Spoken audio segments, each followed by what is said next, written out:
chers actionnaires de la compagnie Le Cabaret Megastar Inc.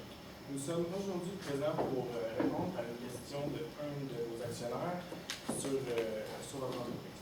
Alors, nous sommes la compagnie SOM, qui veut dire Stratégie opérationnelle et managériale. Je vous présente donc mes collègues Rosalie Lacasse, Raphaël Lajoie et moi-même Antoine Frigon. Alors, le thème d'aujourd'hui va être que nous allons présenter le mandat que vous nous avez demandé. Nous allons vous présenter une brève introduction de l'entreprise. Nous allons présenter également les états financiers que nous allons corriger. Nous allons présenter les problématiques ainsi que les solutions. Nous allons parler aussi de l'option de financement d'un projet que vous nous avez parlé, nos recommandations ainsi que notre conclusion. Alors, le mandat était d'ajuster les états financiers selon les normes comptables. Donc, nous avons ajusté selon nos connaissances d'expertise. Nous devons aussi vous conseiller pour le financement du projet de la loge de luxe. Nous devons également parler des avantages et inconvénients des options offertes pour ce projet, et ainsi de suite nos recommandations, et pour terminer, les informations importantes. Donc, l'entreprise. L'entreprise que vous possédez a une réputation solide depuis maintenant 8 ans. Vous avez également la location et les services de restauration que vous offrez en plus des soirées cabaret. Vous avez un grand avantage en ayant engagé la chanteuse Angela Callas, qui est très réputée selon les dires. Vous êtes complet 300 semaines et vous êtes ouvert également 300 semaines, donc ce qui est très bon. Le territoire s'élargit, donc ce que je veux dire par là, c'est que votre clientèle vient de plus en plus de loin, également ce qui mène à une hausse de la clientèle. Vos opportunités, vous avez beaucoup d'achats potentiels pour votre entreprise, à ce qu'on a entendu dire. Par contre, peut-être vos faiblesses, ce serait l'ambiance froide entre les actionnaires qu'il y a en ce moment, les dépenses extravagantes pour X dépenses, votre commis comptable qui serait sans formation, si on a bien compris, qui aurait mal rédigé les états financiers, ainsi que vous avez des visions divergentes pour le futur de l'entreprise. Votre menace, c'est que beaucoup de gens s'intéressent à la chanteuse Angela Callas. Donc, pour les états financiers, ici, on voit que nos frais payés d'avance en rouge ont été modifiés. Donc, on a 2015 dans la première colonne et 2015 audités dans la deuxième. En effet, Angela vous a demandé de lui verser son salaire entièrement dans la première année, alors que c'était un contrat de 3 ans, donc 200 000, 250 000 et 300 000 pour la troisième année, pour un total de 750 000 que vous avez versé entièrement dans la première année. Mais selon le principe comptable du rattachement des charges aux produits, il fallait que les charges, donc le salaire d'Angela, soit relié au profit qu'elle vous occasionne. Donc, on l'a séparé à chaque année, ce qui fait qu'on a réduit les frais payés d'avance. Ensuite, il y a les immobilisations qu'on a modifiées. On a remarqué dans l'état des résultats, que certains accessoires et outils de cuisine avaient été glissés dans les charges, alors qu'il s'agit plutôt d'actifs, potentiellement des immobilisations selon le montant élevé de ces supposées charges-là. Donc, c'est pour ça qu'on a on a augmenté légèrement les immobilisations pour ensuite les réduire à cause d'une perte d'IMO. Parce que dans le fond, les décors, on nous a informé que vos anciens décors étaient storés dans les sous-sols, donc qu'ils avaient pris l'humidité et qu'ils étaient inutilisables. Donc, évidemment, il a fallu se débarrasser de ces IMO-là. Donc, on a réduit les immobilisations, puis on va avoir fait une perte sur IMO dans l'état des résultats. Ici, les produits perçus d'avance. On nous a expliqué que le comptable aurait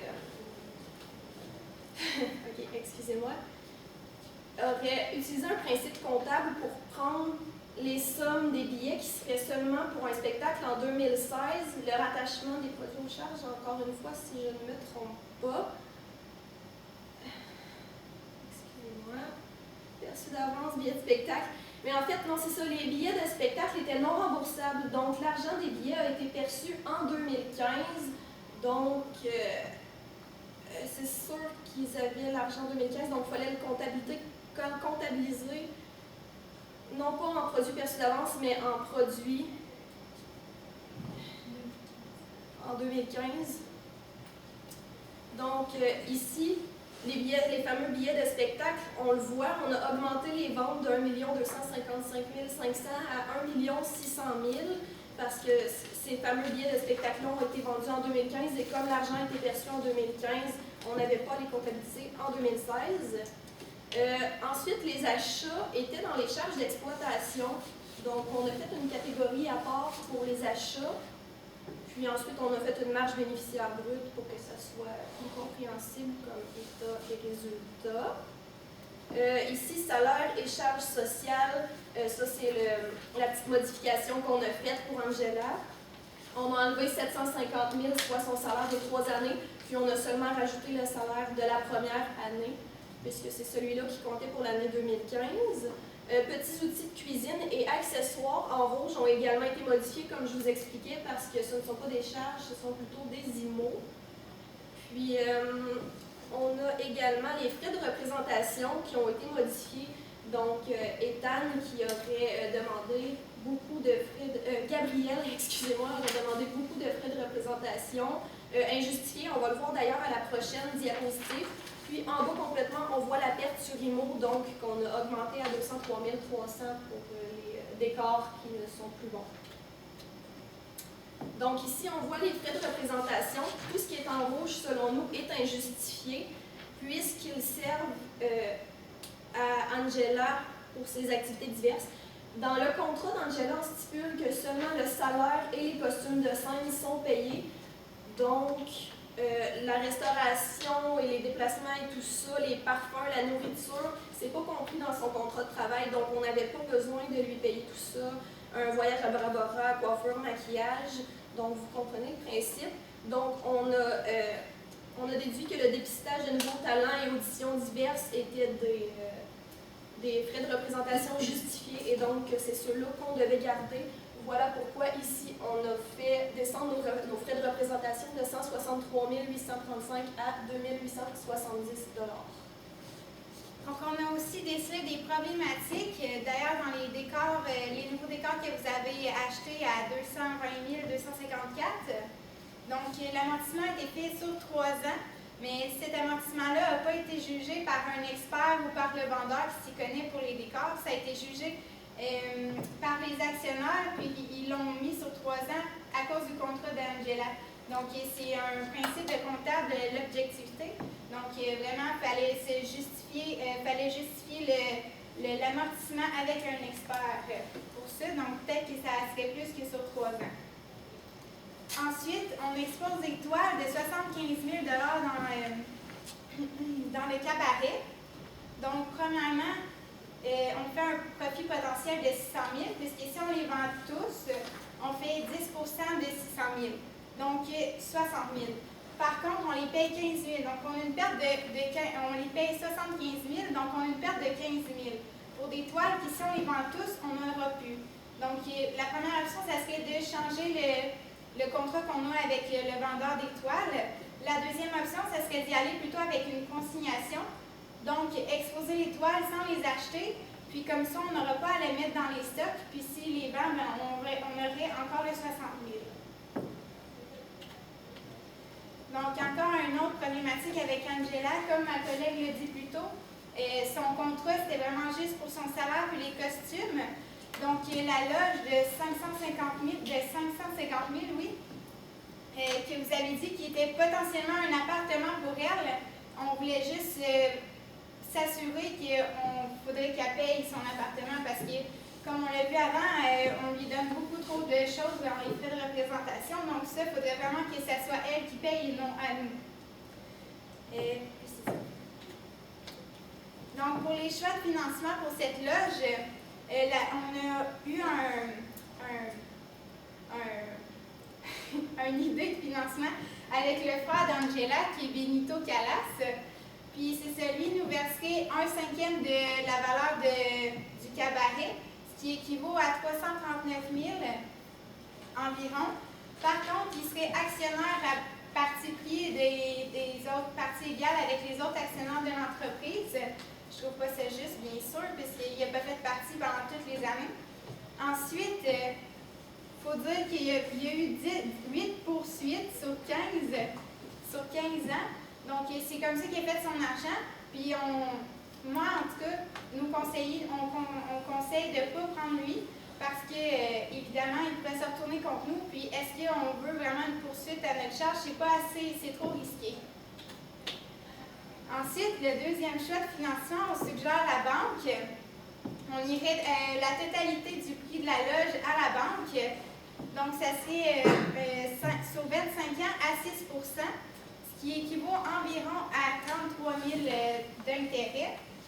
Donc, ça, on va pouvoir l'utiliser parce que la banque nous avait mis une consigne qu'il fallait avoir un ratio de roulement en haut de 1, puis on l'a à 1,63, donc c'est bien. Ensuite, on a aussi le ratio d'endettement à 45 %, puis il fallait être en dessous de 50. Fait qu'on pourrait utiliser la banque. Par contre, on suggère vraiment le troisième financement. On suggère un peu des deux parce que les actionnaires nous ont dit que les deux filles pourraient mettre 100 000 qu'ils avaient économisé eux-mêmes. Donc, c'est sûr qu'il n'y aurait pas d'intérêt là-dessus. Puis, les deux autres garçons qui iraient chercher un 100 000 aussi, qui ont dit qu'il faut aller le chercher. Donc, ça va être à eux de payer leurs intérêts. Ensuite, il va manquer encore 150 000 qu'on pourra aller chercher sur le prêt hypothécaire. Donc, un prêt hypothécaire, il y a deux options. Soit 25 ans, à taux fixe pendant 5 ans, à 6 %, ce qui équivaut environ à 9 000 d'intérêt. Ensuite, il y a la deuxième option sur 20 ans, qui est variable pendant les 20 années, à 4 %, ce qui équivaut à 6 000. Par contre, c'est plus risqué puisque le taux est variable. Donc, nos recommandations qu'on vous conseille aujourd'hui, ce serait donc de profiter du bien-être de votre entreprise et de la vente. Quand nous avons vu que vous pourriez vendre votre entreprise 2 fois le bénéfice, c'est que le bénéfice était au-dessus de 1 million, donc ce serait une très bonne option pour vous. Nous avons vu aussi vos divergences de vision. Donc, si jamais vous voulez aller investir dans un autre endroit qui serait plus propre à vos visions futures, nous avons dit, sinon si vous voulez garder l'entreprise et faire la loge de luxe, nous vous conseillons le financement 3 qui était les prêts personnels, les apports des filles personnelles ainsi que le prêt hypothécaire. Nous vous conseillons également de peut-être avoir un nouveau comptable, commis comptable avec plus d'expérience qui pourrait bien monter vos états financiers et ne pas faire d'erreurs comme c'est déjà arrivé. Et de serrer vos normes. Exemple, pour les frais de représentation que vous aviez accepté, les voyages qu'ils ont fait et que nous ne savons même pas si c'était avec des clients ou seulement avec des amis, ce n'était pas précisé. Donc, on voulait juste s'assurer que vous resserrez les normes. Donc, merci. Et vous pouvez me contacter en tout temps si jamais vous avez d'autres questions sur la présentation d'aujourd'hui. Nous allons également vous donner une carte d'affaires pour faciliter. On va avoir quelques questions aussi. On va t'envoyer ça. Merci. Merci. C'est cool. C'est une première. Ouais, c'est Une cool. première.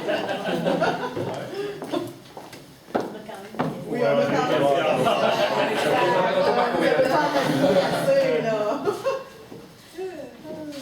Moi, j'ai une question juste très rapidement sur votre dernière acétate. Là, je suis un peu étonnée. La première recommandation, c'est de vendre notre entreprise.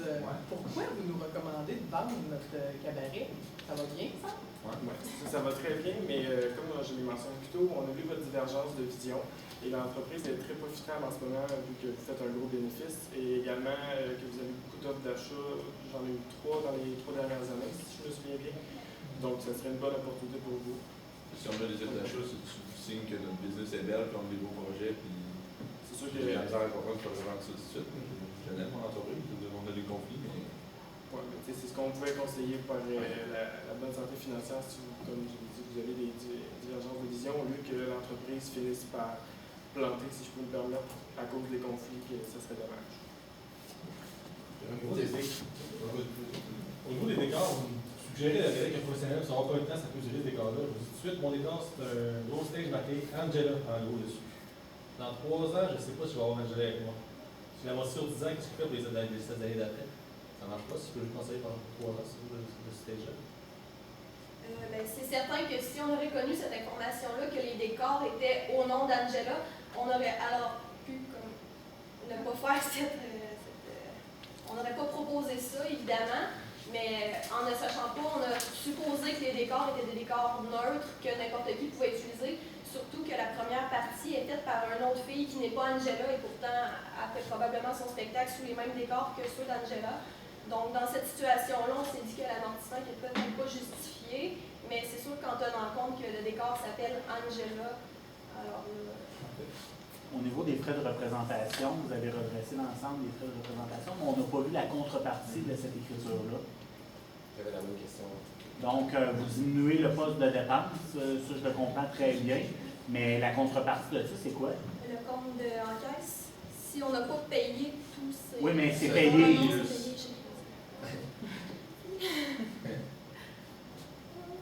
Est-ce que vous Parce pouvez que vous êtes répéter financier la balance. question? Dans le fond, vous avez redressé les frais de représentation Oui. parce que vous avez considéré que ce n'était pas des dépenses admissibles pour notre société. Mais oui, c'est beau d'enlever la charge, mais de l'autre côté, pour que notre écriture balance, il manque un élément. Parce que vos états financiers balancent, donc forcément, vous allez passer une autre part dans votre écriture. Oui. Dans le fond, c'est que ce qu'on a vu tout de suite, c'est qu'on s'est dit qu'on aurait pu mettre dans l'encaisse, tandis que ce n'est pas une charge, on n'aurait jamais dû avoir ça, donc ce ne serait pas la vraie value de l'entreprise. Donc, Donc, si on on va mettre avait- ça dans un enquête, il faut que j'aille L'argent est chercher sorti. l'argent. Alors, Si je viens me faire vérifier après, j'ai 80 000 dans mon encaisse. En ce moment, si vous me dites de mettre 160 000 de plus quand je ne l'ai pas réellement. Ben, en fait, on l'a redressé comme si on n'aurait pas payé ces charges-là parce qu'il n'aurait jamais dû Ils être sont payé. payés. Donc, oui, là, ouais, mais nous, quand on a fait notre état des résultats, on a pris en considération que c'est comme si on les avait jamais payés. J'ai peut-être une question au niveau de la fameuse toile. Vous me disiez que j'avais deux options, en fait, soit un stock en consignation ou faire un profit. C'est quoi exactement qu'on fait par rapport à ça?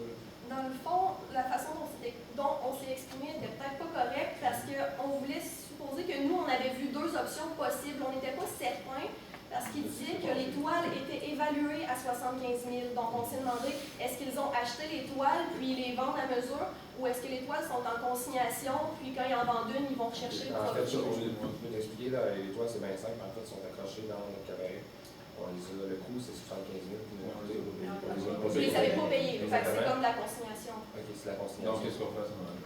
Ben, à ce moment-là, ils ne vont pas dans les stocks parce que le comptable nous a dit « Ah, je ne sais pas trop, mes stocks, il faudrait peut-être ajuster ça. » Fait que c'est ça qu'on voulait dire par là. Si effectivement c'était de la consignation, on n'a pas ajusté les stocks parce qu'ils ne sont pas à nous, ces stocks-là.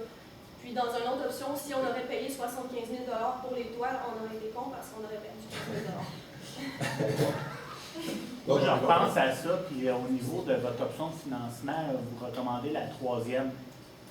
Donc, on met 100 000 mais là, on en a reparlé, là, nous autres, aller remettre 100 000 chaque. Moi, il faut que je passe au financement personnel, ça ne me tente pas. Donc, du côté du financement conventionnel, est-ce que ce serait la recommandation que vous iriez de l'avant? Vous voulez dire quoi par conventionnel? Oui, avec la banque. Ouais.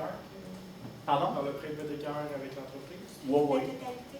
Ben, comme on a vu avec la banque, on respectait les conditions, soit les deux ratios, le ratio d'endettement et le ratio de fonds de roulement, ça serait une possibilité, il n'y a rien qui vous empêcherait d'aller voir avec la banque. À ce moment-là, vous Est-ce qu'on a la capacité financière de le faire? C'est terminé. Si vous voulez répondre, vous pouvez. C'est à votre guise. Oui, la banque ne nous l'aurait pas proposé si on n'aurait pas eu la capacité de rembourser. On respecte les ratios. Même en empruntant? Il n'y a pas d'autres questions. Merci, merci. Merci